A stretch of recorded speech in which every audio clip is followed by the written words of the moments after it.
Hello, God bless you. Iṣẹ́ òwò àtọ̀rà rẹ̀.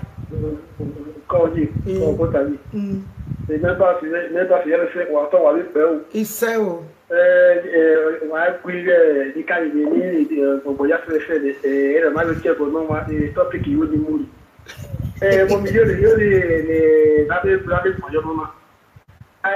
Àgàdà àwọn kú ẹ̀sọ̀rọ̀ ewé bòlì máa jẹ́.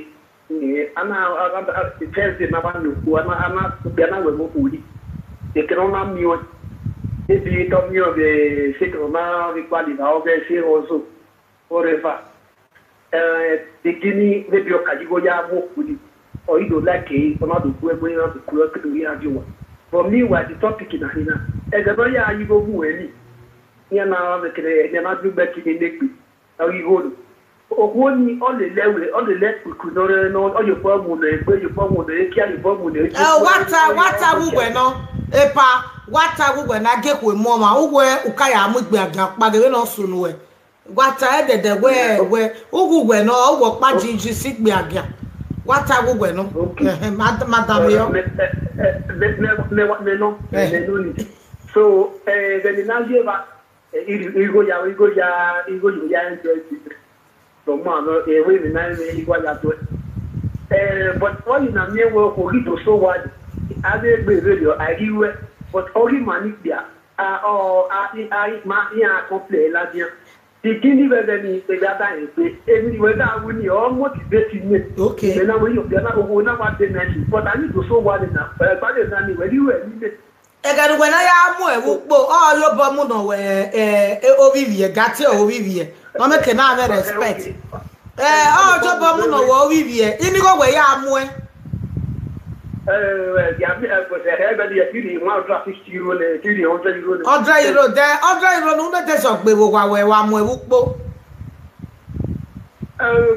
One day, no, 1 night. Okay, 1 night to be €100. Okay, buy your bomuno Ovivia way. Okay, boy, you come with no revenue. What any penny? Why you go? When why you go now? Don't be kissy where? All the kissy where by? All the kissy where by? All the kissy where by? Egbekeka. Ugneso egbekeka. But I will Baba the go with your vision so Gary Abai now no, now what is the talk? But when I'm so one I didn't or the giver of my mother, a giver of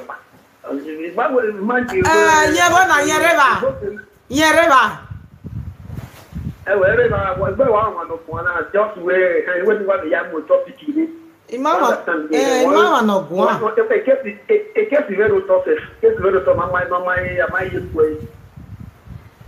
Where you any bag so one and egiro massive. You were up by you come and you talk where we eating a yard or died by or died because of my way. So my problem of presence or those of it well as we eating a yard. But regarding you yard you can make no you can all but I do so what in a way as Java or where Java was one I was yeah, after that you so go book that video. I took what beg getting when I can't say. What begging now? Okay, now, Opiano no do I move where we be at there. You say you give her 150 or €100. Okay, borrow massive. On your attract when I want my one marry, is again, not what day night. Woman so one and I may wear no kaya where we win so love it, Yavana. Okay.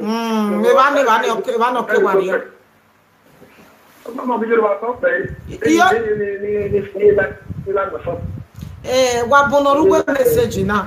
Adega when I was boni, on a walk when we bekeka. First, my family there young was bad and I went to the almost 1 more team. Hey, not the one who is one. He want like it. Morning, I move for this power. We'll be a while, we got to go with good. On understand? But you don't know what money. They only want to put you what in the one you what. You not be put you.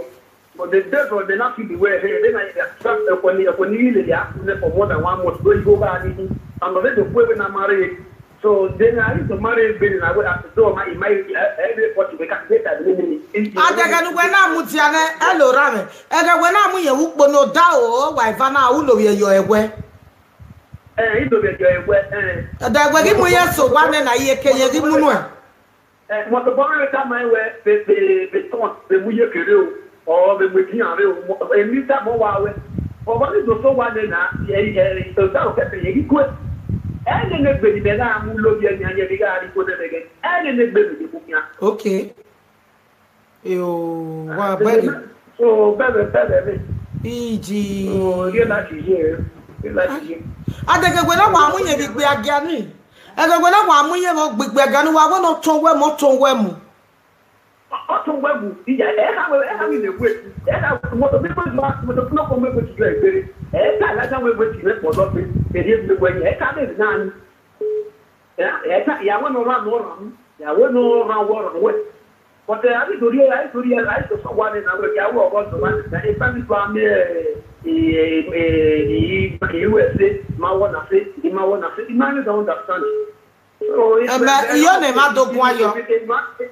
Yeah, your name I don't want you because my mama boy they understand. I go when I'm here, who I want to run one year, Obi Wejo, Nora Nua. Uri Ovivia, what the age of no.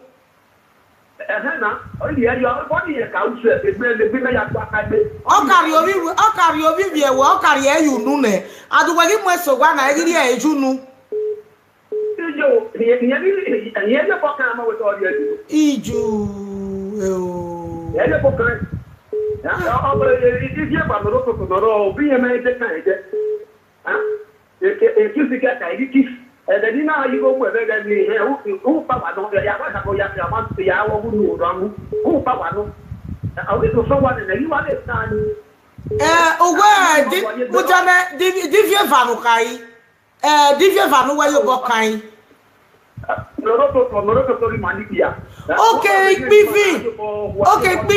bivi no re no to to e o ko te e no na mo e wo po yo boya mu no abello boy yo pot to veo che vuoi na no devi me ha visto so guarda io vedo io no io ma ya no go da bo de do ha iji io go a sa ti vuota na ta ti no va do ya e ti ni o ri wa se o e do ka ti di la o de la o de go ta o che ti do ha we ma na ko no ma an go ka we what I take Kagwason Alani meta emi na sun e la gba mu e sota o wi fi fa lo to me ga yo bo mu ade mi ni ri e gbanu e go ri ri Olorun gbe awu so o me gbe mu eju nu o wi e bi wa ro pa e mo ro ye ke mu da ye ke me la la wo e ke la la o ya the year every day you are some na ko you form me after ya o mi o be mo na bi ke me e ye ko kan we ye ko kan ro pa e de jo me to wa ro just when me wa be ye ba be no ko se o be mu ki me e o bi ye no ro na o ko se thank God say wonder that you no ko ka be le ko ka no ye dan na so o mo to lo we ke ready yo why that you get your make what the sanction so when you be in a logo people but get a thing me we no we do akin me no piadi so what better way remote one done so my miss nani we be to my guy you madam ya ya madam ya for the sanu baga punye ri me ya to ri me sanu baga punye kwa bere go de social media o de no ma do teme o na ta wo ma gbe o so e me bi o sanu baga punye da do ge ri me ma ni se wo mo mi yo wa ade ti ye jobo kai vie vawe who love him more ye ni jobo kan ro pa ri me ye jobo kan ro pa ri enwe we bo ele jobo mu no wenwe ele yo pe we ye bo kan e we ye te kan se na be do ko chi o gbe so na be wa bi asa ti o ko be bi o ko rampo o bi ado rampo o do yo bo we ko ge a do ski e ku e ro pa no be ku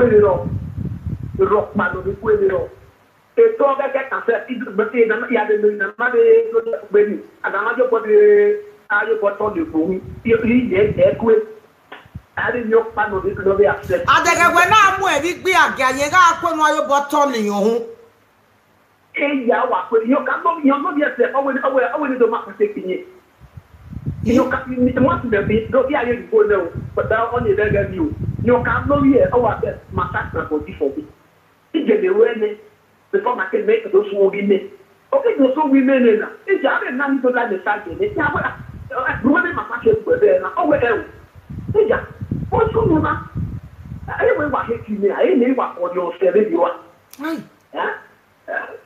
de ga me ko no to ko wa amo no la amani amo to bien so mu ya do mi go se no ga no ma wo to se fa no ma no ma da tan so to we so I tell you one na but aga nu na amu e wu po e to go ma wa ewo ni san o we ma wo ni san wa ni e wu na wa ya bi re ba mo to e wu na ile tan mo ke bi ya wu ọwọ́ ni màmá dúẹ́ ọwọ́ ní ọmọ àwà yóò ábẹ̀lẹ̀ ló má kéèké ábẹ̀ tí fẹ́ gbé ṣe ní ẹgbẹ́ ábẹ̀lẹ̀ ọ̀sán tí wé lọ́wọ́ wọ́n hùtù ọdún skis gbèrè ẹ̀nà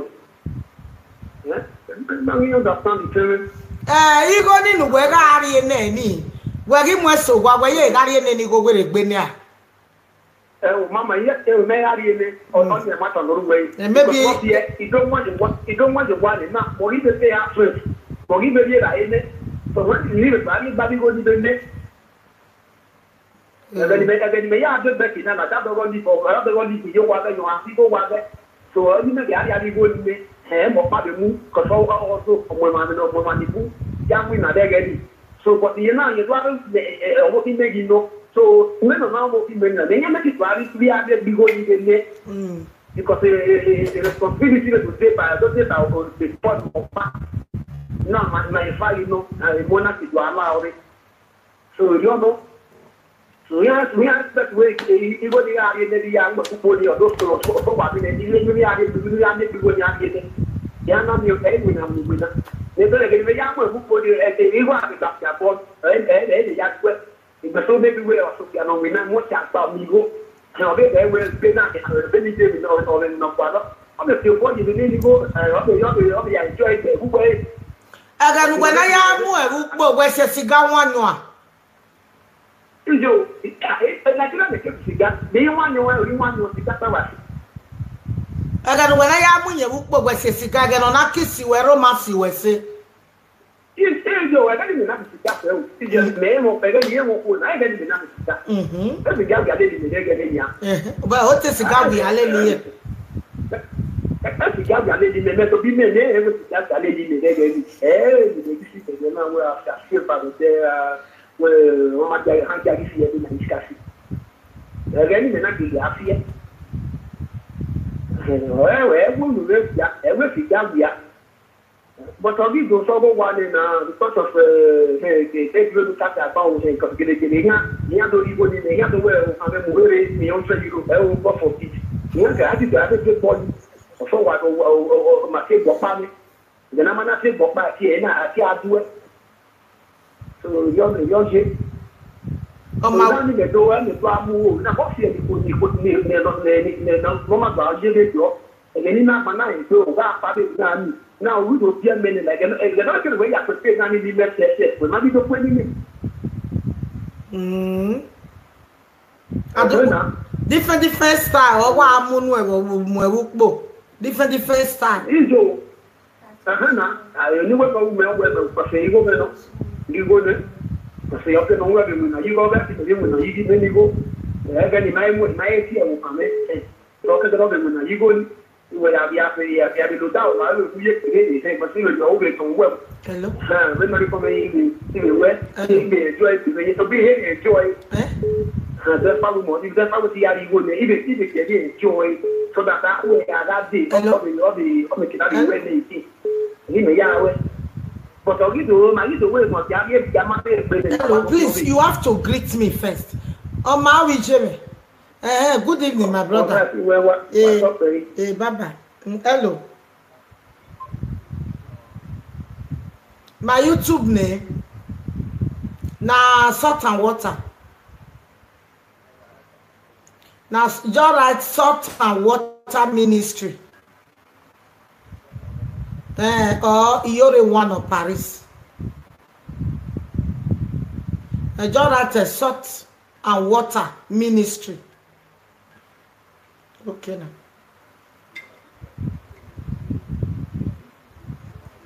Yes.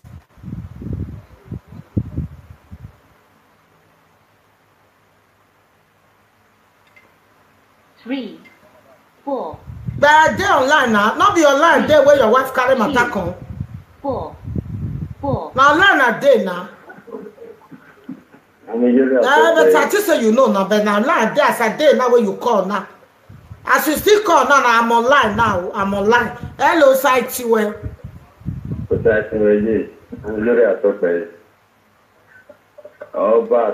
say.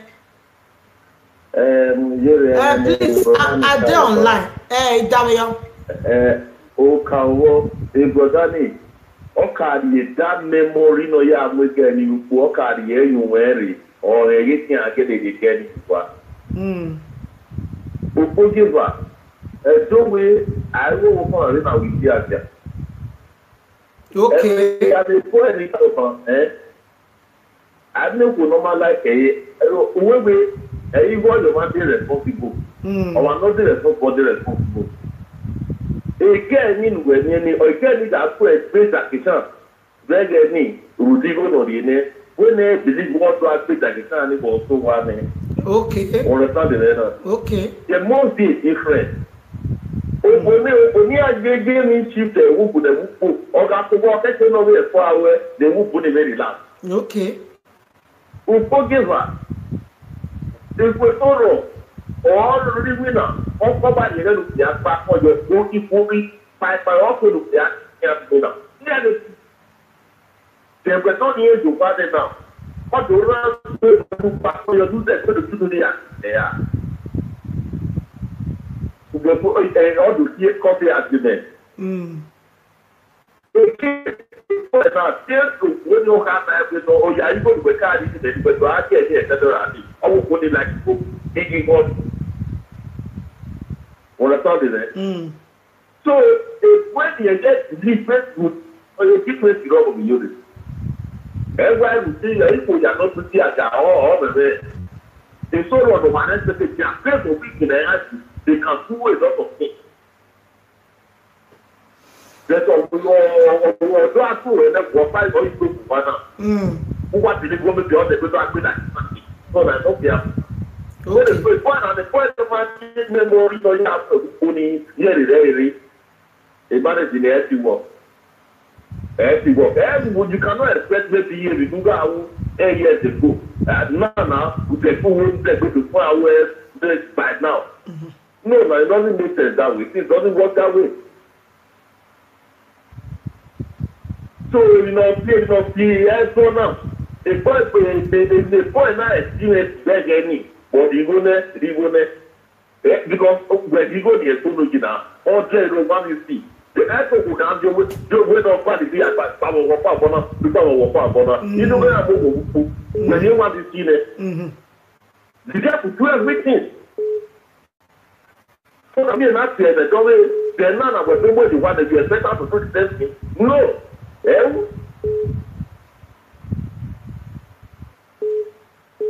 So when the boy John will not be there, you don't manage the way on Jima. Other than the majority of somebody. You sell sites where call. Whatever you are. Anybody know where a story now we read that Ukbo na Yario will come away. When a brother na taba, Brother, we right with this, so ma we right with this, so because if you know your mama in winner, okay, can no continue our way no. O manaria mother for e do no yaria ma. Other folk bag no before he ga boom. O e we gbe ni other thing like. Okay, can no rie ne. O ya please eh. E ma to saloba ma we no matter. Other phone no emi o be we mu go me. E sta ni o ya mu e. So ogi mo so wa no ma ki continue o me no je na. Egbese ti wo e. Ega ni ya igbe na ajo bo se ni igbe ma na wo e. Egbese ti wo e. Ko so orun opari no. Na what cause woman iya managi love okpia eri do am excuse ege ni dinye gele hate okpia no se cigar that first time you na time where I not like my way they smoke. If you want marry me, stop cigar again okay no ya time where after what barely be complete ne wa be we me ya vesi gwa gwe iye na seti mo taketa gbenu gwe gwa bege ma na wa no gwe marriage ado wete sika bu alele yen bege ni iye gele sie bege ni de me sta na yen wa we iye ki ye ko wa mu no da fon wa be temata egi kiss okay be no ka mu na ukpo egi mu na be ri oni so egi kiss awai egi yo bo wa egbe awa egi yo bo kan enwe o ma correct na de tene na me we bo ha awa ga mo siga ni le o ma mi owo bo keke ona do mi owo bo yin malake siga o we la me ho we beginning o ise kan ona do ve na bi gbe aga siga go ewo bo siga wi awo wa ge o sira egbe le siga o ma give excuse we gani o kiss we gani o mo different style after we very complete ne for me okwo me na epa e love igiro oga wo se sigagbe e love igiro aso ago maka complete the beginning okelelewe e beginning ana wata wa le lo pe na we ya o wa o no stop again love we ya gbe ni aya stop here o ga e wo love me e bi na na mo ne malake ogele stop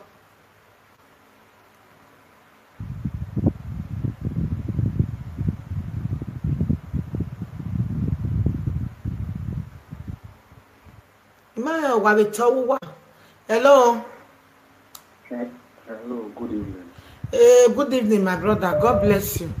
I prefer not to. God bless you. Yeah. For my brother, when he reported this evening, that's a make us still contribute because many things what we know they understand for this life. Not be everybody when sleep for outside. Not be they really like to sleep for outside.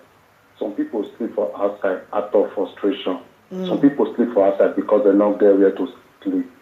One thing I use that one tell me be say all these girls when we they see that they go road work, not be all of them really spoil or maybe not be all of them really want to do them, but some do them out of frustration. That make many of them they go this road work.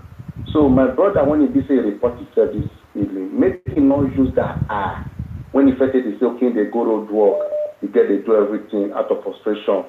They give away thing he wants, make him not look like that. And he himself go look say, then the girl if they manage the smell of the cigar and everything, based on say they're not going to stay past 1 hour, 2 hours. This one the girl don't they live with her for the same house.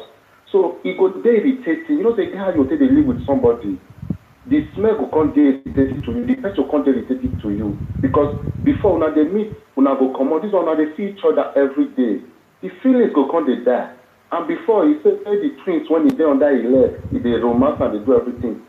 You go ask the brother, you dey shave am, how neat is that place? Before woman come start to they give you back, you know when they see your phone. You know say if you dey look you dey irritative to her. Now make am. So make him not use that eye they look and say now money is not everything. Sometimes you need to ask yourself the question, are you okay for this person? Because everybody just looks like girls who just see for outside, and all of them really spoiled girls. Some of them they do them out of frustration. And you don't go expect a woman when you put for house, you want they do like saying I will tell you that's when I don't take house. The lifestyle, this is the real woman he is marrying, not the one before in the street. The woman is not showing the real color of herself, not because if they give the woman money and I make the woman give herself. No. The woman now make her understand, say, first, every day, not the women, they like everyday sex every day. Because this butter, when you call your son, if you look this butter, he already do like 5 times before they break. And maybe that girl will not get that power. So make that brother not go think I'm saying that money, the everything. Make you ask the brother, that your place in need. If you smoke finish, you dey brush your mouth. If you wake up in the morning, you dey brush your mouth. You not go expect somebody when don't live with you. You don't want to see you for 1 hour, now you will go. If they see you every day, I don't know whether they understand me. If they see you every day, you go there irritated to this person. Because many of them not having it themselves. Hair go for one bit, hair go for one that. They're not go there their time to say, make they cut them. Then all this kind of thing they irritate. You can't look at it because if they give 100 euro, that time they manage them. Now, you know, they give her money again. You not go manage them because now, he don't they live with you as husband and wife. And you now not they need yourself because then if they manage them because of the 100 euro. So now they make a contribute. Not be everybody wants to sleep for outside. Not be the really ready sleep for outside. Okay, so thank you, my brother. God bless you. All right, so God bless you.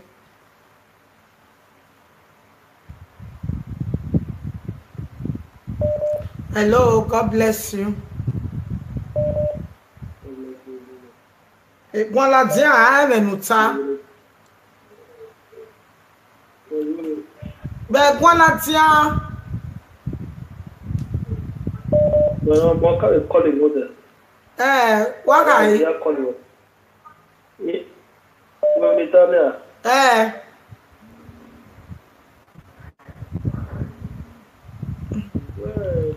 Hello. Hello, God bless you from London. Yeah, my sister, but me send the okay, where's it? Isaiah 4 verse 1. Okay. Isaiah 4 verse 1. Okay. On our way, 7 women will fight to marry one man. Isaiah 4 verse 1. Okay. Oh, where's it? Hey, one, oh yeah. Hello, Sister Evelyn. Hello, mi je ni ko wa to pe nje. Ise. Hello, ije no ke kan, ije no ke. Ije we ma inu do gwan bon, no ta e kin agwan ije. Number 1, wetin me e wupo. O na young, a life be no live or look and down marry ni. Emi le do fi we rie. E na no ko ni ga je many years ago mi yan a lifestyle no ga live no ye continue e o e ti aro be you. Number 2, a man oka you go swing ipe so wa yaro wa ne emi bu adin. Okay. O pe me you go se fe o no rie ne. Maybe on the go for the area no carry no to be area no carry but that is so o we mi area de no gwa lo maybe area ne o no ko ni pa o gwa mu ni e ti sunu na o mo so de kine pe but any was paro ni man ni no mata ina do la fete ni ka je. Yeah, you understand. No. But after some more the ruwe na eri mo so fi weri e the man ni o no ka ka we no ka ya we ni ya no ka no we de so de ti aro ni ri oni. E ma no le check e je mi ro le check e bi je mi ro ni e wu normal pa be ni ya ka e ba no ya ko le ri oni na e ro na wupo e ro ka wo na e ko le ri oni na e ko ro ko weri e to no ko gojo ipe to se bi ni ali ayi so bi ayi abo yin ayi ya e ko le ri o ta ti we che ikpe dokpa ikpe do sori o beje bibi egun hello site we mo me je wa so pe ise bodo na no we masara mo mi bodo na ga afiro de na yo wo kin yo kan we igwa lo ke de yo se ti ga ile wo na bodo na o eyin o ona iye de brother lo kin ne no bok ya wo kan o eyin o brother gba no o eyin e no mo mi E brother no respect no kan no bokin ogun o kan. Ẹ̀yin o wa o abi. Ẹ̀yin o. Brother we no a. Di yen no so no ma le chama we bu yen no. Ẹ̀yin. We okay go ata go. We e Martin ka we ro sa na e fe to e. Tari ata ba ni. Brother we no a. Hello. Do we no we dey gbe call. I ma sure yen no. Ya we I ma sure. Get we gbe call me. A tu e bodana. O da fuma area ma. O da fuma agbata go ma. Afa so da kwa kan no we na so e bodana no. Sonny Aje. Ka we e yo wi ye gi tin yare. O ta ba we wo we ni gi tin yare yan no ka woni e hi we ni. We sure we brother na no. So a lot of you ko na mari we bodana. O wa yo nyen wa ka ro. E bodana no mo mi wa. So we not be the man, some say na the man. Brother we no a do we no call it. Ye je e brother na do gwa ba. Ya na mo mi we e mata na karo, we e mata kare wa. O ye ko ni kata ba. Da he we tinu bo give ba. O wa wi ye ye gi tin yare. E se ka bia bu ni ara ko de wa ni ya se tika. Ye gi tin yare so e ta ko ka mu ni na ka bo bu ye pe no ri ni e gi we. So by bodo na yana na. What was Beijing?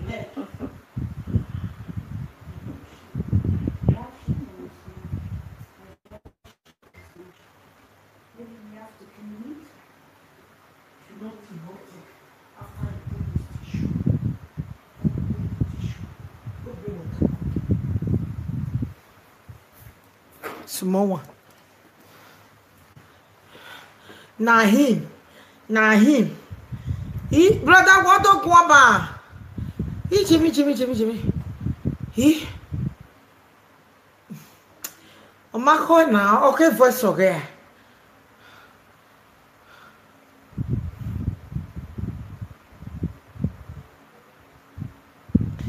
O kwore na. He.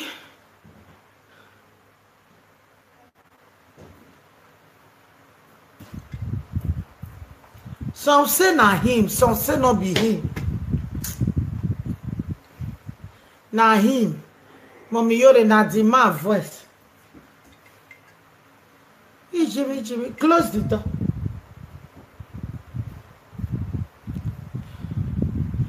Brother, we're calling. Na make na do we no.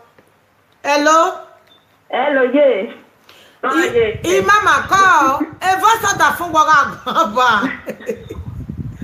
Yo kwa the great it is back be again it came man it bad if I want to it's back be again man ila so down se mo pa de te ko uwe wo pe ta here de ko we trade you down se ko you ayo man na na o wa go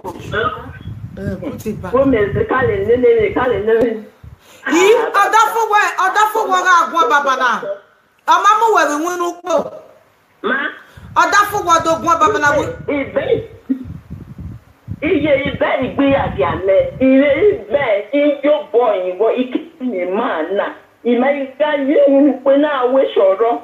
We man na. Ya o soro through the Spain. In Matela Parola and Matela the boom maybe have a comment.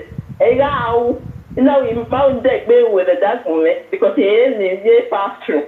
One that started the men now. You know what going back because the man is dead because it may really too big. If him now okay, nigga doing it. A yala very bottle all the while no, he did back me at your belly. Emiliane, he came a man now. I'm married to her the woman. Other woman who go on you go me. Or 1 year okay. Ariabi odo melo wa upo na ona mume o ma mume upo wa so ma mume upo wa so ima opa maybe o ma yo wa mu upo fe me iya ba e so ni o we wa so na ni yo bo ye pa me e no tani Iji no ba Yoga went on the abbey. Yoga one. If they got to it, you are in and you are one. If my power is back me, I get a came man.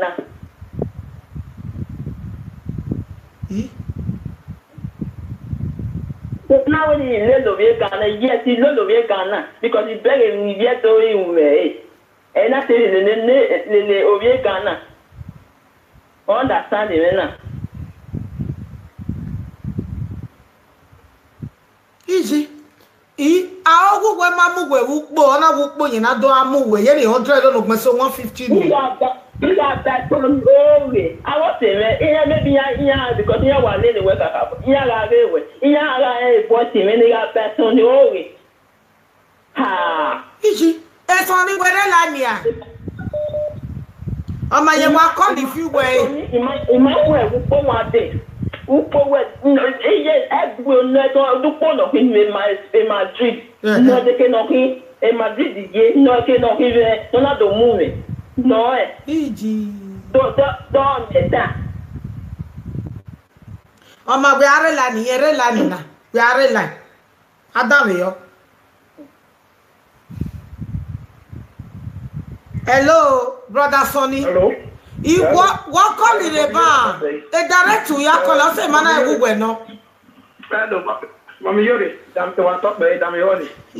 Oh, Sissy, yeah, we have that on that fire almost to quit. You'll get only movie. Yeah, where we know. Hello. Olivia. Ubia Zelenai. Hello, Mamma Yuri. Ubia Zelenai. Devin Wazela Town, Naputa. Magalia, we have well. So he go just put an Oyaku almost a Queen. So, I will give it up. He was the Yahweh and Navi boy, but it was the way of the Lusu. We toss him that bit. But he was no Sumosuda. So we have to know that Yoma, he called the other Sudawa. So my mother needs the insult. But the Mohammed, so he went away. So that's what the Naya, no Yak with him and he won. So from Makwe, we allow. So remember they use the part where I use other so no way before the quick on. I know. Not what I make. Well, I bring him, make him, because we have all you ready, you don't get money back. Oh, yeah.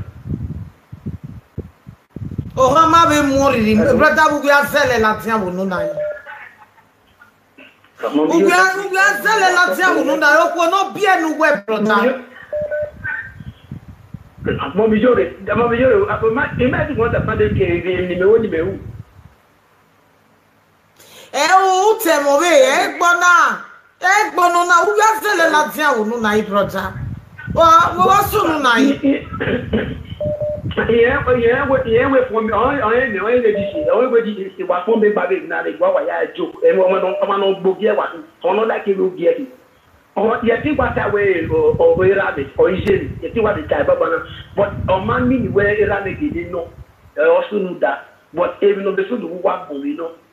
But sort of lady lady source because sort of music that. Ira megavie. Ijo. Brother Sonny, hello. Mommy, you're at us. Isa site Jimmy. Mommy, you're a cat or part of the cat. In a way, you got your mother responsible. Iji. Understand it enough. Without being told, a man, none of one. The great, you know, happy day. 1 million so is there, equal so. We are Nigeria that we have going at no matter the moment. Okay, just imagine this kind of man now. They're not taking it out without a life issue. May I make a first man that I have it? Easy. I may will not be anything. Oh, many. What is not the So, a very wrong thing to the man at the time of the life issue now.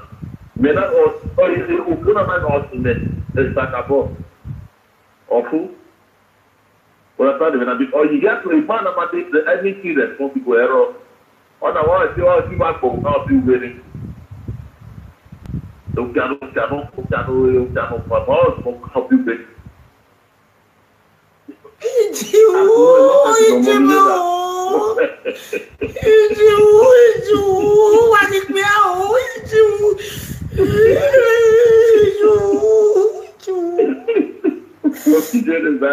Papa, Iju, vai copiar hoje.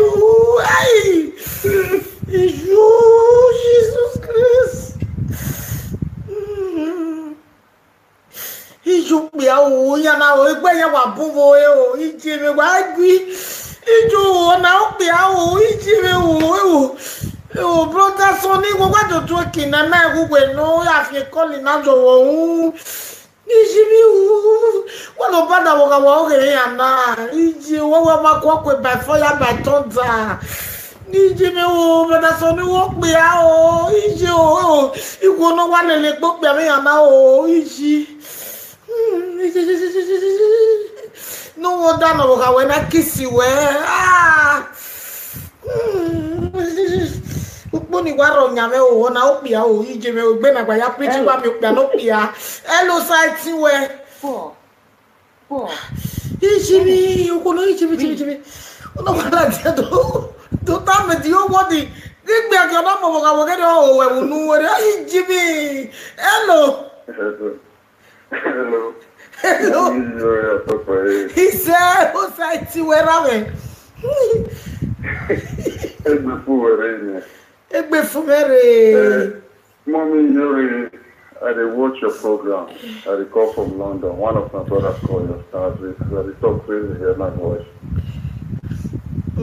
My contribution when I want to make is that man, when you call, just let me talk that to his battery wife. That man, you know where? He gets mental problem. You know, we just call for YouTube when I watch, I see over 1,000 people they watch. They open your dirty mouth, they talk that kind of rubbish about a woman where you get children for you. It doesn't make sense. Then you say you just want to come because make you try to reconcile. You know what you talk. You talk rubbish with your mouth. And you don't know, say, the children which you get for you, now those things when you talk, you don't even consider them. I don't understand. I don't even know what I want to talk about the guy, but everything when I want to talk, you say, that guy, he is sick for his head. You need to go see a psychiatric doctor. Of course. Yeah, he needs to, I'm going to tell you, like, the guy, he's not stable anymore because the woman doesn't live or whatever. You know, if he thinks straight again. You have to do what you like. Talk rubbish. Talk any acting. So I bet, they're going to help her. I go see, you need help. Now, which one I go to think calculate for her now? You need help. That man need help. I beg. Then I'll go wrong and text that train. Go kill himself. You need help. Now, what I want to talk about before what's it? Brother Sony, why are me a doctor? Jimmy, why are me doctor? Hello. Hello, Bobby. Give me. Bobby, what you are talking about? He say o site where. 3. Oh, direct me away. Hello, go on. If you are sister. Oh, Bobby. Era de la pauka o que kegbe, o he go e ti ebo. Hello, Monica. Então eu. 3. Na cabe go le mani lawe o lawe o si o be kwano ikiro o ka to ge ije mo hu ije ni anje ije family do kam ije bo ku mu je ni abu mo lo bi ma we gbe e mo le gba na era be wa nze o wa le ko ni Eriera be ba juwa oge. o era ne jo Eriera kwa be ba juwa oge. Ini wata ogo na ya mi ko owo kunye nwunye bi kegbe ni ba obi. Ogo I get here because of na so se bo o ya ze mo no bie o mi na so bu die ri. O so wa be ro de no ga ma mu ene ije ne to triste so ni ma. Hi. No, not to pay you what. Don't worry, very money away. Not only my money was top market. Oh, I suspect you for oh, I'll pull up the where you keep going or do not do. Then I leave back over, no go area. Oh, I go when you request me if I look with Wolomuton. 3. Hello. Hi. Hello, Mr. It's site where. I'm going to take money. Well, women more here back way. More happy me one more here. Neither no bargain one. Happy. Happy me more here. When you born, me I will me I will here banner egg by. Where why happy me more. Eh, I say no bargain more back when one go me more hospital. God, oh my, where's so? Here, you go. Hello. Oh, not done me away. Hello.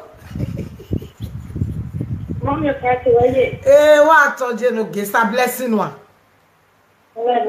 God, he said, what? Mommy.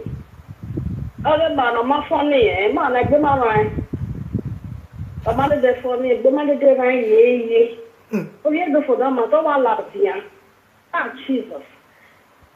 Oh, one more video about Bokai, or not Biene. Oh, one in the deliverance, Cacapo. It's the Monday day, I'm only when you want to turn up. When you not done it, Mr. Way what a water. It is me. Remember here, no. Anyway, what a water. My God, well, I don't know, yeah. Me my. Maybe I well, everything about university. Ah, and one in the deliverance to Cabo. What is the mother send my way? Or my sending? Oh, no, the hospital here. Oh, one need it, the mother here. Mommy, only when it's up. God, you know,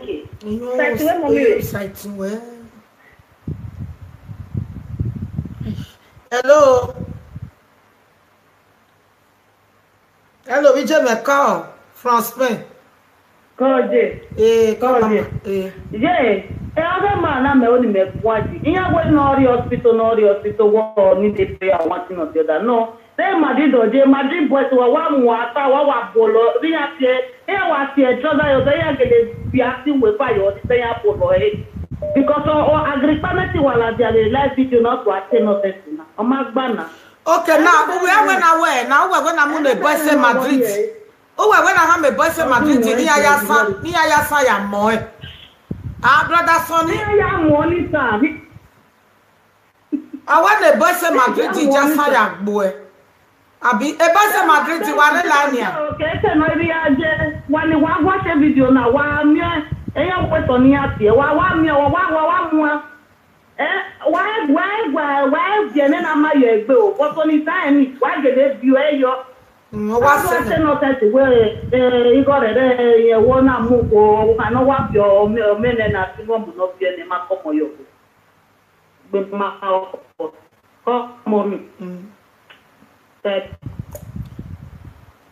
What Sonny? Why, whenever I saw me take the Africa stop in Madrid. Wa survive me ba me around 11 o'clock. Iya buwere koboko ni awa mowe. 3. Oga ke ni magbe wa san bai. Ya wa mowe we na moma. Hello. Hello, mommy, Jerry Atospe. Ise o sai tuwe. Mommy, bill ya le go yo. Ma na mo. I want this confused so. Then to the way. I'm not to see any you here. I'm mommy, why they don't know the young on a while away. Oh, we are here. We are all going for me. We are with Western. I'm mommy. And then there because I'm telling you, mommy. Me answer to come in. Me answer to. Oh, what is on the other phone? Well, wọ́n rí ẹ̀ làwá láwòwò yẹ́ làwá má bẹ́gẹ̀ gbẹ́ wẹ́nà ìyàwó mi ọmọ yìí correct ní ẹwọ́ yìí wọ́n á wà mí tó wọ́n hello. Hello. You know, What sorry? sorry, I called just now. I explained something to you because say when you say bring topic, most of the topic when people they bring come now outside like out of point topic now they bring come. And you see most of the men when they call, they don't ever call me they talk good about their wife where they don't get problem. Because one thing when you go know about most of these our men, they don't get respect for women. And if they pay me when all they see some men go they talk to women anyhow. Because imagine waiting this man use his own mouth now they talk for woman when he come for you know they say that girlfriend now, it's not a woman.